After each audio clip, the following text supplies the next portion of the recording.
Hello and welcome. Today, we are taking a break from low and slow and we are going for some hot and fast. Hot and less slow? Slightly less slow. Slightly less slow. We are going to inject smoke flavor into our charcoal cooking experience and show you how to make the perfect steak.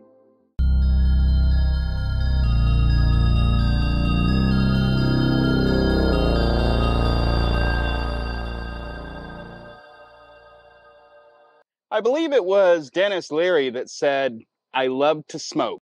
I think he was talking about something else, but it still applies here. While my love of offset cooking is well known, sometimes it's nice to fire up a grill and, put a meal together a little quicker. I mean, if you invited friends over for a meal and when they got there, you tell them it's going to be a 12-hour cook, they'd probably be a little confused.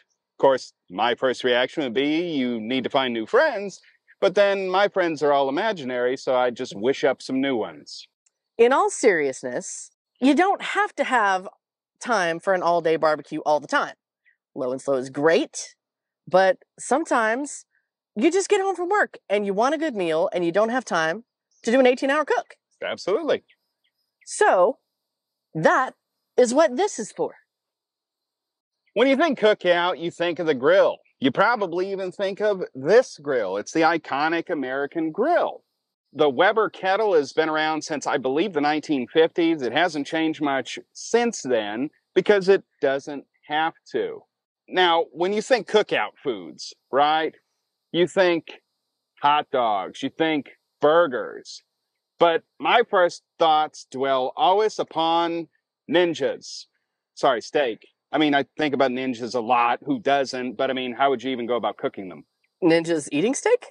No, I was just thinking about ninjas. Oh, right. We'll move on to steak. If you're like me, you've probably been to your fair share of barbecues, and you've probably also had your fair share of steaks, both good and bad. And to be fair, there's a lot of ways for a steak to go wrong. First, you've got the cut and the grade. If you're serving USDA select round steak, don't be surprised if nobody wants to come back for seconds. Assuming you chose wisely on the cut and the grade, next you've got seasoning. A flavor packet from the dollar aisle or a marinade from the bargain bin can torpedo you here. And honestly, once you've made it past those things, you still have to cook it right. Yep. So that's where we're going to lean heavily on the reverse sear maneuver. Basically what it is you've got your cook zones, right? You've got your hot coals, and then you've got a cool zone where it's still heating your kettle like an oven, right? But it's not right on the fire. So you cook it in the cool zone until it reaches probably about 140. And then depending on the level of doneness that you want. Right. We're straight, what, medium? Medium to medium rare. It kind of depends. I'd go either way. So you keep them on the cool side for, until they reach about 140, depending on your level of doneness that you prefer. Then you rest them for a little while. And then you move them to the hot side. That's right. A quick sear on both sides after they've rested will produce those perfect grill marks, get that awesome Maillard effect of the charred meat. I believe it's Maillard. I can't work with her.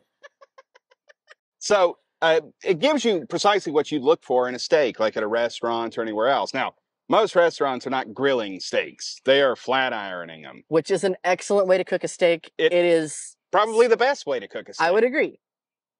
But this allows us to bring the meat gently to temperature, finish it off with a sear, and then, to be honest, because you already rested it after the low and slow side of things, it's ready to eat almost immediately, versus typically when you pull a steak off the grill, you're going to want to give it at least 10 minutes for those juices to reabsorb. Right, but with this, you don't have to, because you're doing it backwards. Exactly. So since they're going to be on the grill for a little while, this is a smoking channel after all, we're going to add a little bit of wood to the fire, or to the coals, give it a little smoke. So, let's start a fire. Let's start a fire. What are you doing? I mean, Geflammenwerper. It's kind of my thing. For the Weber Kettle? You...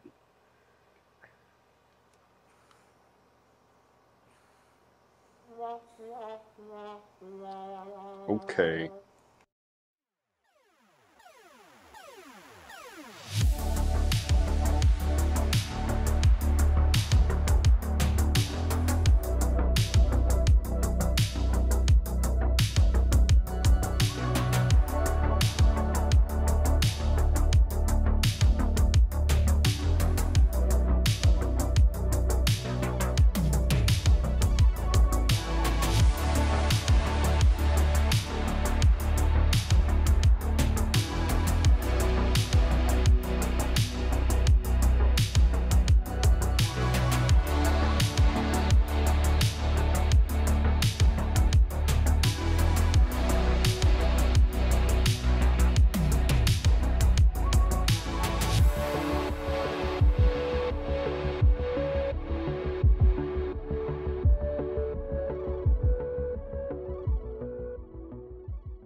Okay, our grill is nice and hot.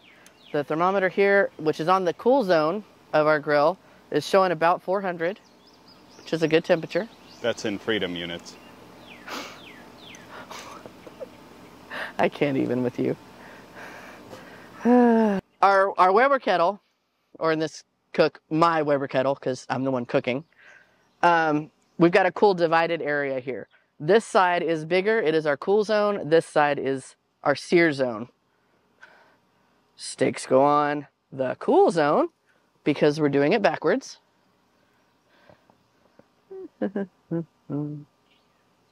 Beauty. Now, we're gonna go ahead and stick a thermometer in there. Where are you from, by the way? Upper West Side. Thermometer in, sideways, in the thickest part of the meat. We've turned it on. I'm gonna set it down. Here, I'm trying not to set that on fire.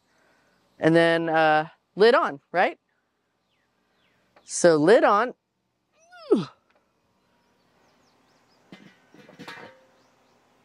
And now it just kind of hangs out. We check our temperature time to time.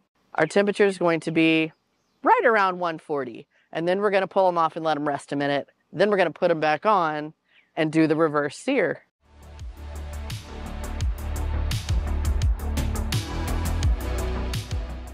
Oh, sorry, I forgot you were there. We've hit 140, and I promise I've just been standing here the whole time watching the thermometer. So we're going to take our lid off. Look at those beautiful steaks. Not as beautiful as they will be. That's true. Right now, they're just smoked, basically. So we're going to take the probe out. Now we're going to wrap these quick. So 1, 2. We're going to put the lid back on. I'd pretty much eat them like that, if I'm honest. Yeah, well. We're just keeping the lid on it to keep it warm, basically. Not to lose all of our efforts. Okay, our steaks are wrapped. They're going to stay wrapped for about 20 minutes. Ideally, you'd want to do that in a cooler. You're just trying to hold heat in. You're not really trying to cook them anymore. We're just letting those juices absorb, and then we'll go to sear them. So with about 20 minutes to spare, I think that's probably a great time to segue to today's sponsor. Babe, we don't have a sponsor. Oh, this is awkward. What we can do, though, is whip up a pretty quick and easy sauce for the steaks. That's fine. For the détente sauce, we've got 3 cloves of smoked garlic, which we smoked in another episode. Always handy to have around. To that, we're going to add a big old tablespoon of Dijon mustard.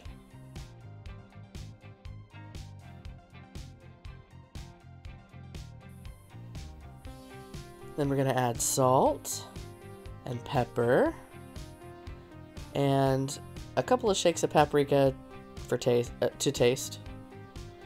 And then we're going to add 6 tablespoons of melted butter, whisking while pouring the butter in so it creates a nice emulsion.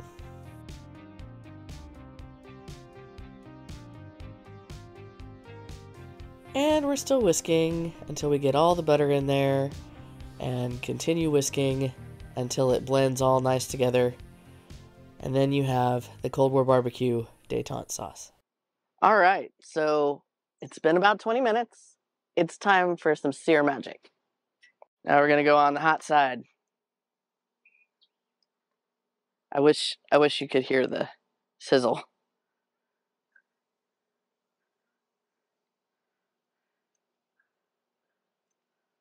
We're gonna do the sear we're gonna do is 1 minute per side.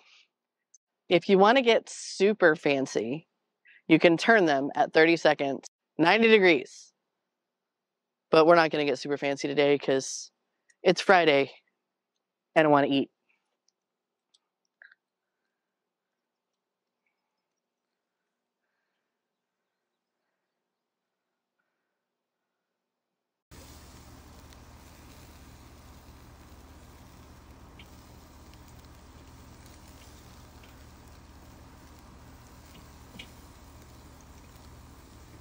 All right, the steaks are off. It's time to eat.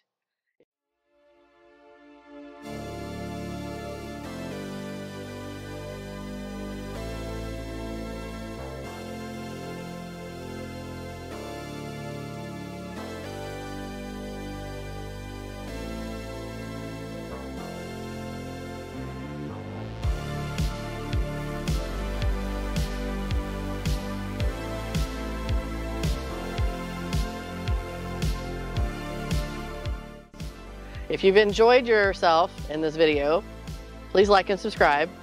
And it really helps us out, helps get us out there, helps us help more people to grill and barbecue. Until next time, it's been Cold War Barbecue.